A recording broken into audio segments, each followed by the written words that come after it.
окупанти збирають ще. Nous devons aider le continent africain. To live with us, the European dream. Good friend of Taiwan.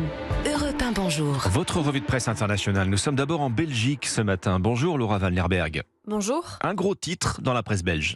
Tension sociale chez Ryanair, les pilotes basés en Belgique menacent de faire grève, c'est le titre du journal La Libre Belgique. Pilotes et direction irlandaise sont à nouveau en zone turbulente, note le quotidien L'Écho. Au cœur de la discorde, de sérieux contentieux sur le salaire des pilotes. Le journal Le Soir le rappelle, au début de la pandémie de coronavirus, la compagnie aérienne a raboté les salaires pour traverser la crise. Aujourd'hui, les pilotes souhaitent leur restauration. Mais la direction refuse d'ouvrir les négociations.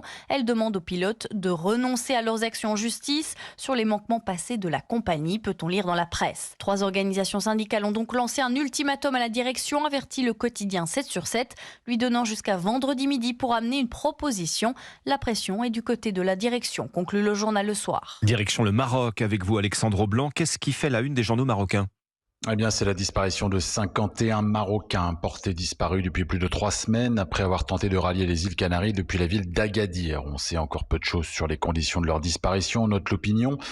Il s'agit de jeunes originaires de la région de Marrakech, âgés entre 20 et 30 ans, précise le 360, parmi eux des femmes et des mineurs qui ont pris le large à bord d'une embarcation clandestine. La presse rapporte les témoignages de leurs proches. Pour pouvoir partir, ils ont dû verser 40 000 dirhams chacun à un réseau de passeurs, environ 3 700 €. 5 organisateurs présumés ont depuis été arrêtés, tel quel qui rappelle le contexte dans lequel ce drame intervient avec le durcissement des contrôles en Méditerranée. La route migratoire vers les îles Canaries est de plus en plus empruntée. Entre janvier et mai 2023, le Maroc a déjà déjoué près de 26 000 tentatives d'émigration irrégulière. Dernière étape, le Liban. Avec vous Inès Gilles. De quoi parlent les journaux libanais ? Eh bien, on parle du fils de l'ancien dictateur libyen Mouammar Kadhafi, détenu au Liban. Hannibal Kadhafi a été de nouveau transféré à l'hôpital dans un état critique, selon la chaîne de télévision Al Hadat, basée à Dubaï.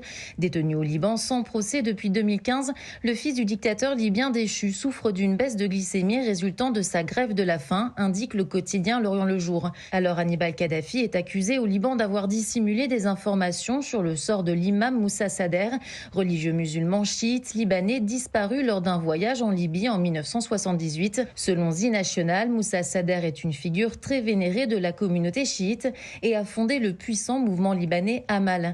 La détention de Hannibal Kadhafi permet de redorer l'image des chefs communautaires chiites, mis à mal depuis le début de la crise libanaise.